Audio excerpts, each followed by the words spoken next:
I have been a financial advisor. I have a 6 and 63 series licenses in addition to my insurance licenses.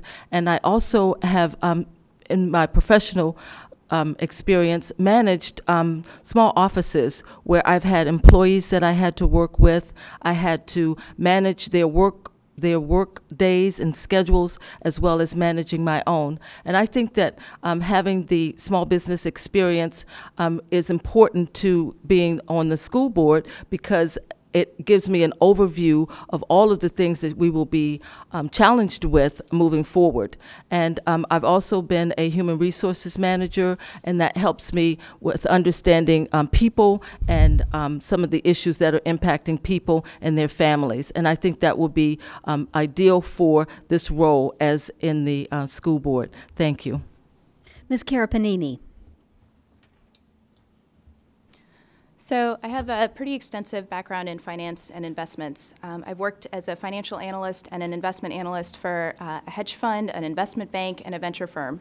I worked on Wall Street long enough to know that, long enough to develop some great financial skills, but also long enough to know that it wasn't really something that I wanted to do long term.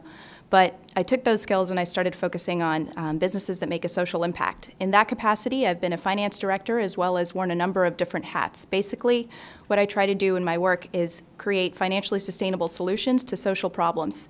That involves a number of different things. It involves budgeting. It, of course, involves understanding financial analysis and creating financial statements. In addition, it involves direct management of people, contract negotiations, human resources, and dealing with investors.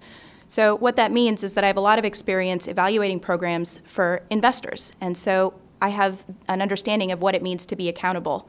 As a school board member, what I hope to do is take some of that investment discipline and bring it to the programs that we implement, understand what kind of metrics we should be using to look at the programs that we have and at what period we should be looking at them, because I do view citizens of this community as investors. They're investing in education, and I want to be a partner in that investment. I do believe that the skills I have will allow me to do that. Thank you. Mr. Shell. Over the last 5 years, I've been sitting on different boards overseeing multi-million dollars of annual budget. For example, right now I'm on the board of River of Life Foundation. What the foundation does is that it partners with the Second Harvest Food Bank and provides free food and other services to low-income families in Santa Clara County. Not only that, the foundation provides special aid to disabled students in China, provides a fund to sponsor heart surgeries for Tibetan children with congenital heart conditions. The foundation also provides millions of dollars of disaster relief to victims of the earthquake in China, tsunami, disaster victims in Japan, also the victims in Haiti, especially in providing clean food and school materials to the Haitian students. I'm also on the HOA board. I was the president of my HOA board for 2 terms for 4 years. And also, as I have to say, as a research scientist in the cancer research, I am trained to learn new things because by doing the cutting-edge research, I have to continue to learn new techniques and science development and to provide new solutions to the problem. So with this learning ability and my experience, I think I can do a good job as a board member. Ms. Crosby. I'm currently serving as a board member on Ohlone Community College, and as such, I've had the opportunity to work with our bargaining units to make decisions about course offerings, budgets, and unfortunately consider cuts at the community college. In addition, I believe that the Ohlone College Board is very efficient. We have yet to suffer, since I've been on the board, we haven't suffered a single meeting that's gone into the wee hours of the morning. And it is my hope that if I'm on the Board of Education, that here in Fremont Unified, that we can also have more efficient meetings and not have meetings run so late that really our best decisions aren't being made. Thank you. Thank you. One more question before we do our final statements, and this one goes to Ms. Campbell and Ms. May. Do you think student test scores should be used to evaluate teachers? And who'd like to go first? I'll let you go first this time. Ms. Campbell?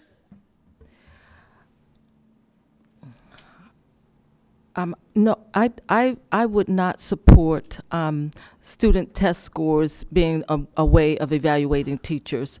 And let me tell you a story why I believe that. My sister is a teacher. She has been a teacher in Washington, D.C. for more than 20-something years, and she's a great teacher. She just happens to work in a district where some of the students are not the best behaved students.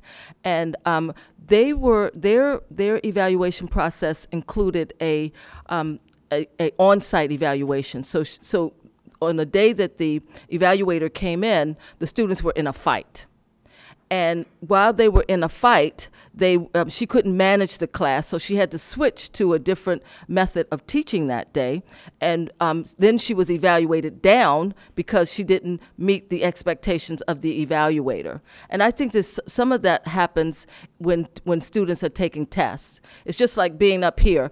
You may not be at your very best because you may be nervous, you may have had a bad day, you may have forgotten, you may not be a really good test taker. So I think that it shouldn't be up to the teachers to ensure that the students do well. I think that it's a combination of both the parents and the teachers to help the students learn how to test well, learn some great test-taking techniques so that it can help them, as well as making sure that they understand and that they're not sort of learning to take tests, but they're actually learning the material. And I think that's far more important than to be a great test taker, is that they're actually learning the material that the teacher is teaching them. Thank you. Ms. May? So when you talk about evaluating teachers based off a test score, one of the things I think it's really too simplified to look at students just based off of a test score. I think what we're looking at is whether or not there's been growth and whether there's not been critical thinking development with the students. I think that it is important when we move to Common Core standards, we're going to be able to see with some of the testing and the systems that we're working with and moving forward, we'll be able to see regular snapshots of how the students are doing and whether or not we've seen progress. And so I think when it comes to evaluation, some of the things that we've looked for in the past is classroom management, how they're supporting the kids, and making sure that they individualize and personalize attention to the students versus just a simple test score and whether or not that's what we're evaluating them on. Thank you, and thank you to the candidates. I'm going to give you each now a minute and a half for your final statements, and I'll just start with Ms. Crosby and go all the way down the row. Again, my name is Ann Crosby, and I want to thank the League and PTA for holding this forum and being a part of our democracy. As an Ohlone Community College trustee and a Fremont substitute teacher and a parent, I have something unique to offer Fremont Unified. I have experience in Fremont and in education. I've been attending school board meetings regularly since 1997. I know, a little crazy, but there you are. I understand the challenges Fremont faces, and with my educational background, I also know of solutions. I will continue the work I've already begun as chair of the Instructional Equity Commission to make sure that all of our students have equal quality and that we are meeting the needs of our students. The average student, the English language learner, the accelerated student, the student with special needs, and the students who are just disengaged with education. 2077, that's the year a student who is born today will be retiring. There's no way for us to know what specifically they need to learn, but we need to be having an innovative education for our students. While I've been working on my master's in best practices in education, I have learned different lessons that we could be using in Fremont Unified, using innovative education, using cross-curricular strategies that will prepare our students to be part of a 21st century global economy. I will advocate for education, and to that end, I hope you will support me on Election Day. Thank you. Ms. Campbell. Yes, I am Desiree Campbell, and I have been a resident in Fremont since 1996. I have had 4 sons who have attended the Fremont Unified School District, and it's evident that we have great schools every time I look at my kids and see how well they're doing. I'm currently serving my 2nd term as the president of Fremont Education Foundation. I serve on the Citizens Oversight Bond Committee for the district, and I am currently a Human Relations Commissioner for the city of Fremont. I have served in our community as well as on the Alameda County Commission for the Status of Women, and I am a 2009 program member for the Leadership Fremont from the Chamber of Commerce. If I'm elected, I would like to work on equitable school funding. We talked about Prop 30 and 38 as a way of achieving that. Student achievement, we talked about Common Core standards. And I just want to end this with a personal story about myself. I think that it's important for us as parents, as community leaders, and as people who are interested in education to set goals for our kids.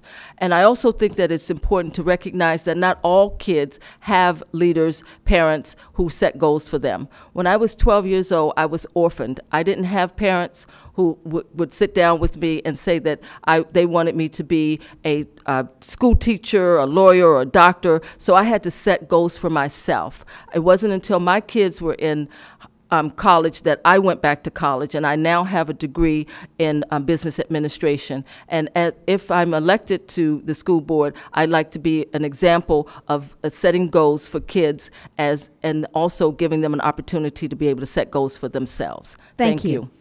Ms. May. Yes, hi. So thank you so much for the League of Women Voters and also for PTA for their support and also for the community for participating in this important venue. I hope that you'll consider supporting me and voting for me because I have a proven track record. In the past 4 years, I have made every board meeting, made every vote, even when the decisions are very tough. I have tried to manage effective board governance and have worked very closely with my 5 board members, the 5 of us combined with our superintendent, to ensure that we encourage community voice and that the participation. I have also encouraged fiscal responsibility, and we have been positive certification, we have been fiscally responsible, and when we needed to, we've refinanced our bonds to ensure that we are providing the best funding for our students and also for the community.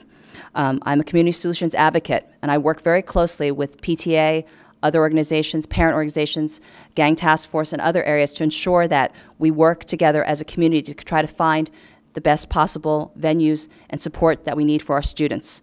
I'm an educated decision maker, and I've made an investment of over 100 hours in personal training. I've gained my Master's of Governance from CSBA.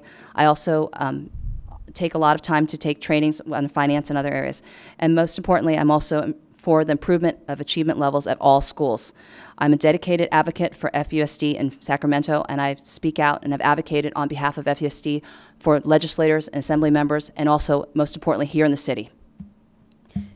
Mr. Shao. Sorry, Mr. Ng. It's okay. Started to skip you. Good evening again. My name's Hiu Ng. I'm the best qualified candidate for this election cycle. I'm just going to tell you, because I believe false modesty does not help. I was actually a business unit manager at Apple. I worked with really complicated budgets, more than $1 billion. More importantly, Apple isn't all about products, and it isn't all about money either. What is the number one asset of a successful company? It is actually people. I believe that this school district can benefit when someone else who had very different backgrounds can walk in and say, you know what, maybe we should start thinking a little differently. Apple is known for insanely great products. Great product doesn't even cut it. So I want to say, please vote. Please vote for Hiu Ng this November. I want Fremont Unified to be an insanely great school district. I want every single one of our child to be successful in every way possible. Thank you very much. Mr. Shao. Hi, my name is Yan Xiao. I graduated from Harvard University with a PhD degree in chemistry and chemical biology. Ever since then, I've been working as a research scientist in the field of cancer research in the Bay Area for over 14 years. I'm a proud father of 2 students in Mission San Jose High, and I also counseled many youth in the Fremont School District. Because of my background, I'm a trained problem solver. Also, I'm a certified court interpreter in the federal and California courts. I understand communication is so important as a bridge between parties in disputes. I'm also an outsider, so I am not supported by any special interest groups. I'm able to provide unbiased and out-of-box solutions to the challenges we're facing right now. Right now, our district is facing 3 biggest challenges. 1, facilities. 2, achievement gap. And 3, the adopted common core standards. I will do my best to work with all the stakeholders to help Fremont School District become one of the best school districts in the world that provides all equal opportunity to students, that keeps a healthy budget, and also that reaches out to the communities and gains its support. Actually, I'm a quick learner because that's my job's requirement. I'm humbled by running this race with the fellow candidates. I learned a lot from them. So thank you very much, and please vote for me. Ms. Karapanini. So we've discussed a lot of important points here tonight, and first of all, I also want to thank the League of Women Voters and all of you in the audience who submitted great questions for making that possible. I'm here because I believe in the value of education and its unique ability to offer social mobility and the prospect of a better life. So I recognize how lucky we are in this district to have so many great candidates, qualified candidates, willing to step up and take on the tough task of serving education and our students as board members. As people think about how they want to vote on November 6th, I encourage them to ask themselves one question. What kinds of skills does the board as a group need in order to fulfill its mandate to provide the best education possible to our students? I'm an investor and a business person, and in business, we take a holistic approach to these kinds of opportunities. We build boards and management teams with the interdisciplinary and necessary skills that they need to accomplish group goals together. I encourage voters to take this approach as they think about building the board that will serve their students, and to remember the one thing that I think we can all agree upon. The budget is the single biggest problem facing our district. Everything we said we want to do here tonight depends on us finding the funds for it. We know we're losing both members of the board's current budget subcommittee, and we've recently transitioned our assistant superintendent of business services. I'm the only one with the business skills, the financial skills, and the experience applying them to the field of education that can fill this void. As a Fremont native for over 30 years and a mom of 2, you can be assured that a vote for me will help make the most of our investment in our children's education. I look forward to serving the community in this way. Thank you. Thank you. And on behalf of our 3 sponsoring agencies, I am really pleased to see 6 candidates for 3 offices. Thank you for stepping up there to play a part in your community, and thank you all for being here tonight. Remember to vote on November the 6th, and remember that democracy is not a spectator sport. Thank you all. Good night.